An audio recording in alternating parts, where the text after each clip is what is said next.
चलिए, आज की चर्चा एक बहुत ही सीधे और सच कहूँ तो चुभने वाले सवाल से शुरू करते हैं।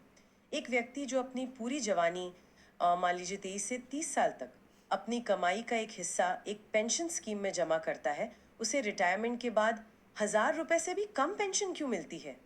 और वहीं उसी देश में कुछ राज्यों में बिना एक भी पैसा जमा किए लोगों को 3,000, 4,000, यहाँ तक कि 6,000 रुपए की पेंशन मिल रही हैं।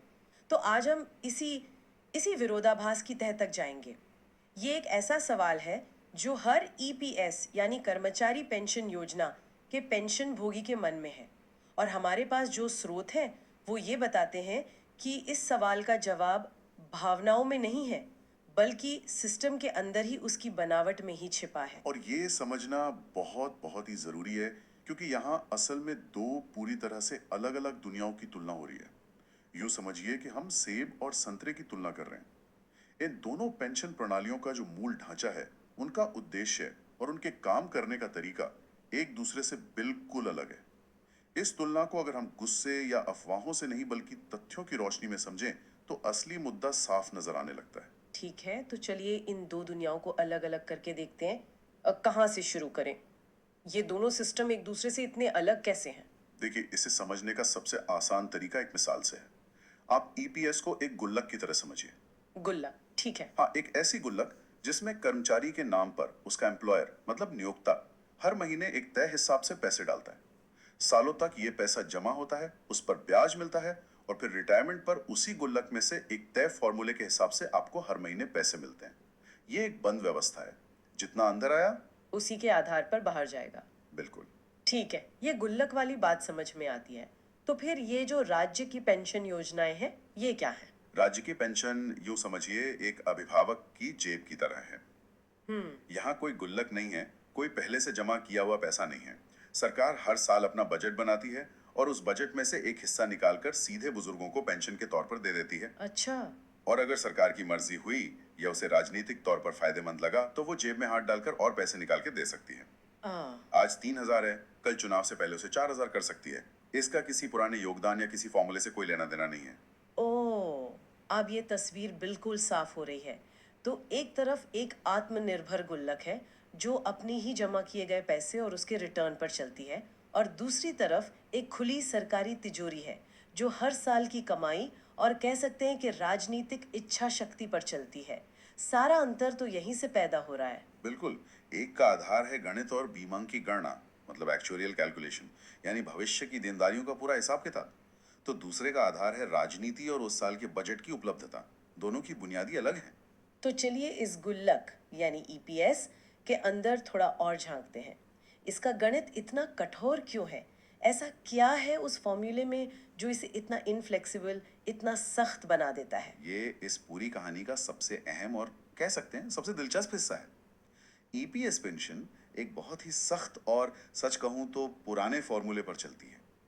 फॉर्मूला है पेंशन बराबर है पेंशन योग्य वेतन गुणा पेंशन योग्य सेवा, और इस सबको 70 से भाग दे दीजिए। अब सुनने में तो ये एक सीधा साधा गणितीय समीकरण लगता है। एक मिनट, बस यही? पेंशन योग्य वेतन को सेवा के सालों से गुणा करके 70 से भाग दे दो।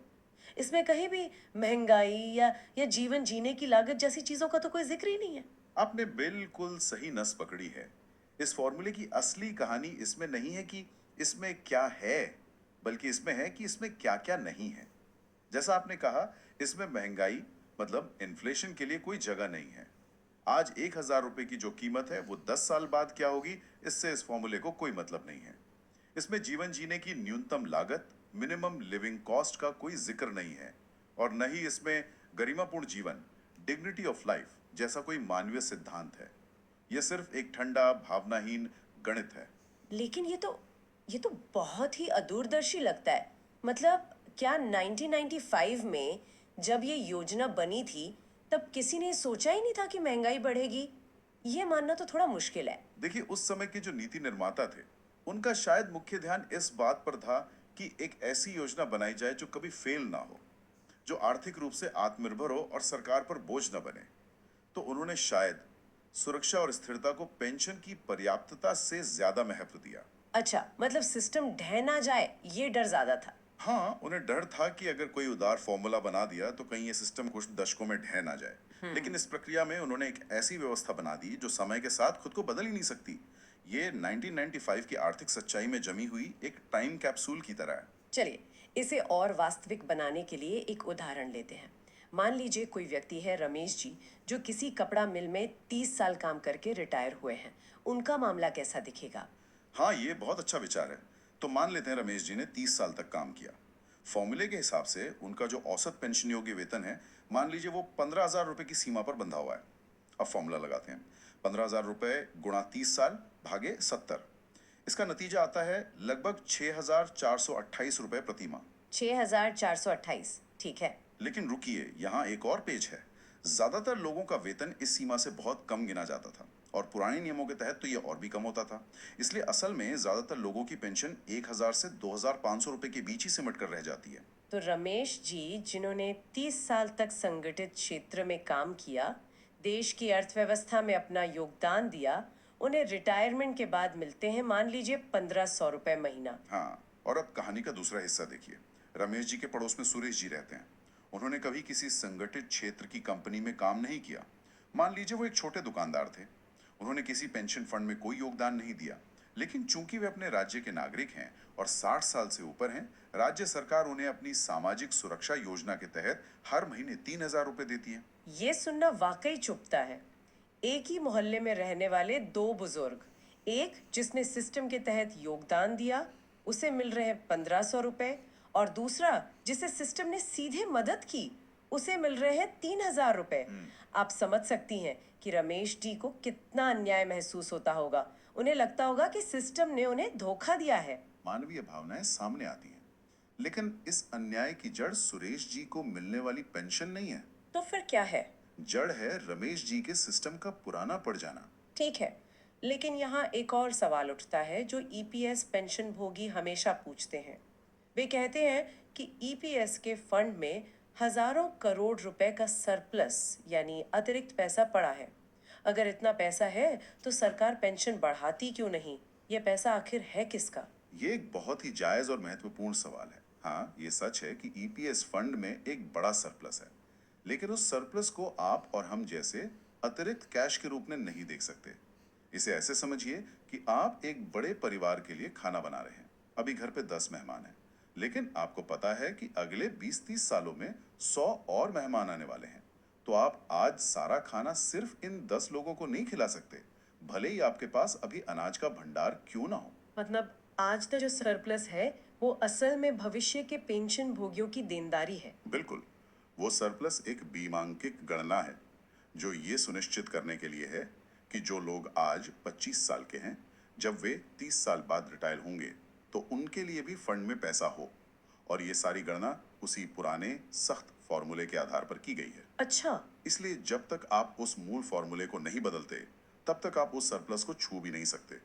सरकार के हाथ उसी फॉर्मूले ने बांध रखे हैं।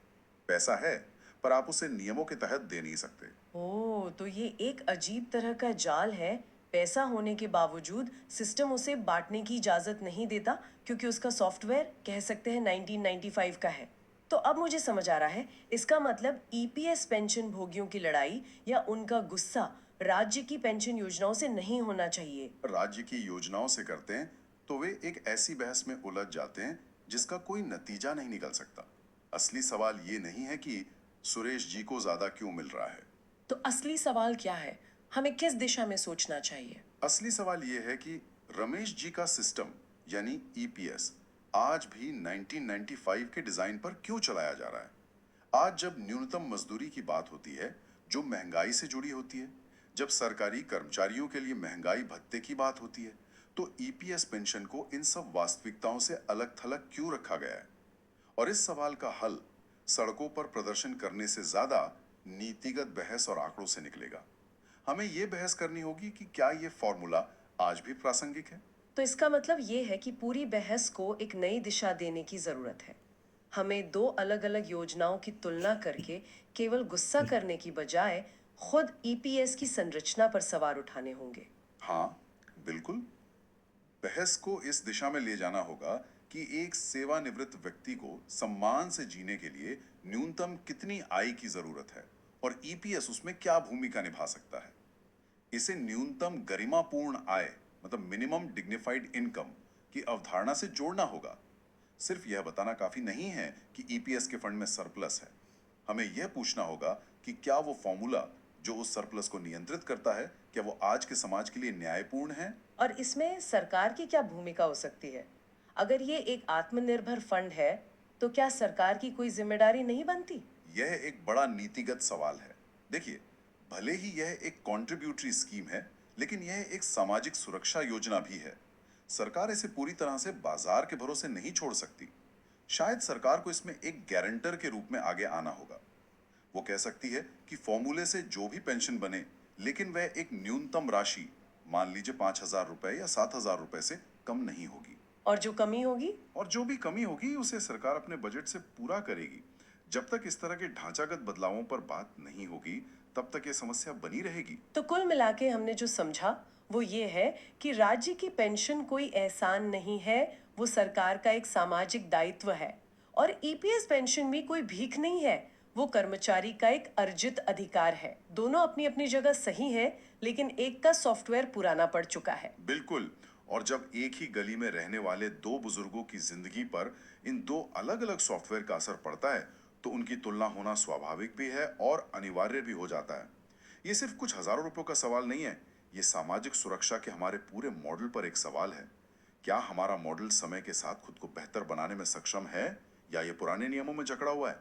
कि क्या किसी व्यक्ति की पूरी जिंदगी की मेहनत के बाद मिलने वाली आर्थिक सुरक्षा पूरी तरह से एक 30 साल पुराने कठोर गणितीय फॉर्मूले पर निर्भर होनी चाहिए, या उसे आज के समय की महंगाई, बढ़ती जरूरतें और एक सम्मानजनक जीवन जीने की लागत जैसी ठोस और कड़वी वास्तविकताओं से भी जोड़ा जाना चाहिए?